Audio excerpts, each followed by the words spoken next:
एक समय की बात है। हिमालय की वादियों में एक संत अपनी साधना में लीन थे। वे अपने ज्ञान, योग और ध्यान के लिए प्रसिद्ध थे। दूर दूर से लोग उनके पास आते और उनके प्रवचनों का लाभ उठाते। उनके कई शिष्य थे, लेकिन उनमें से एक चेला सबसे खास था। उसका नाम अर्जुन था। अर्जुन ने अपने गुरु से ज्ञान प्राप्त करने के लिए जीवन को समर्पित कर दिया था, लेकिन उसका मन कभी कभी विचलित हो जाता था। अर्जुन का सबसे बड़ा सवाल था, गुरुजी, आप कहते हैं कि संसार माया है, लेकिन मैं इस सच को क्यों महसूस करता? मुझे यह जीवन और इसके सुख दुख बहुत वास्तविक लगते हैं। गुरुजी ने मुस्कुराते हुए कहा, तुम्हारे इस प्रश्न का उत्तर समय देगा। धैर्य रखो और साधना करते रहो। लेकिन अर्जुन की जिज्ञासा कम नहीं हुई। वह दिन रात इसी सोच में डूबा रहता कि आखिर संसार माया कैसे हो सकता है।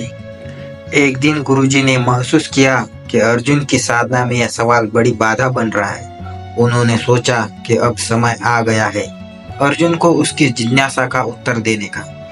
एक दिन गुरुजी ने अर्जुन को पास बुलाया और कहा, आज हम नदी के किनारे चलेंगे। वहाँ कुछ समय ध्यान करेंगे और कुछ महत्वपूर्ण सीख प्राप्त करेंगे।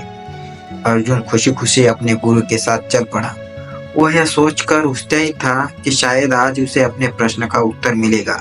जब वे दोनों नदी के किनारे पहुंचे तो गुरुजी ने अर्जुन से कहा, इस नदी के उस पार जाओ और वहाँ एक छोटी नाव है, उसे लेकर वापस आओ।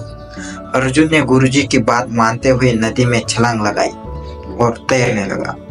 अचानक आधी नदी पार करने पर अर्जुन को बहुत जोर की भूख लग गई और उसने सोचा कि वापस जाना और गुरुजी से भोजन मांगना उचित होगा, लेकिन फिर वह रुक गया। अर्जुन ने मन में विचार किया, अगर मैं वापस जाऊंगा तो गुरुजी को लगेगा कि मैं कमजोर हूँ। बेहतर होगा कि मैं आगे बढ़ूं और नाव लेकर ही लूं।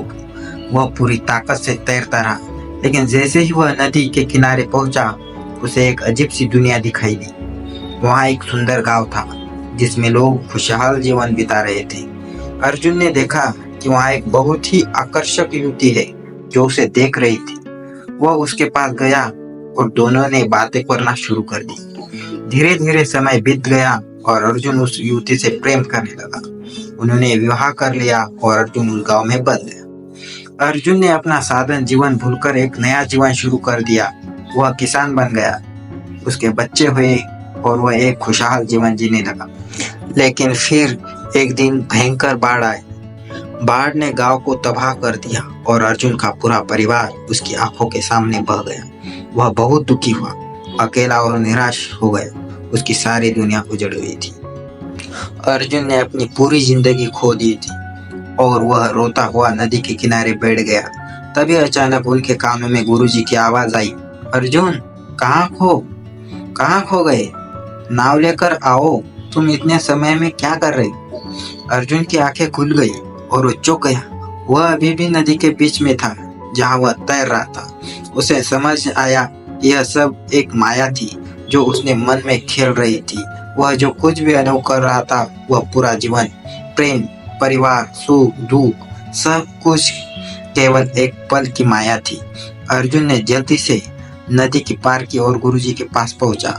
उसने गुरुजी के चरणों में गिरकर कहा, गुरुजी, अब मुझे समझ में आ गया कि संसार सच में माया है। जो कुछ मैंने देखा और अनुभव किया वह सब अस्थायी था। गुरुजी ने उसे उठाया और कहा, हाँ अर्जुन, यही संसार का सच है। हम जो कुछ देखते हैं, महसूस करते हैं, वह सब माया है। यह क्षण भर है और जो सत्य है वह हमारे भीतर है।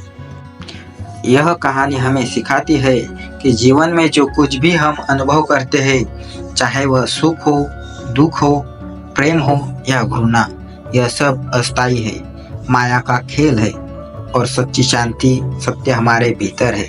हमें आत्मज्ञान की ओर बढ़ना चाहिए जो हमें इस माया से मुक्त कर सके। दोस्तों, एक कहानी आपको पसंद आ गई हो तो वीडियो को लाइक करो, कमेंट करो और हमारे अपने चैनल को सब्सक्राइब करो। तो चलो मिलते हैं अगली कहानी पर। तब तक टेक केयर, बाय बाय।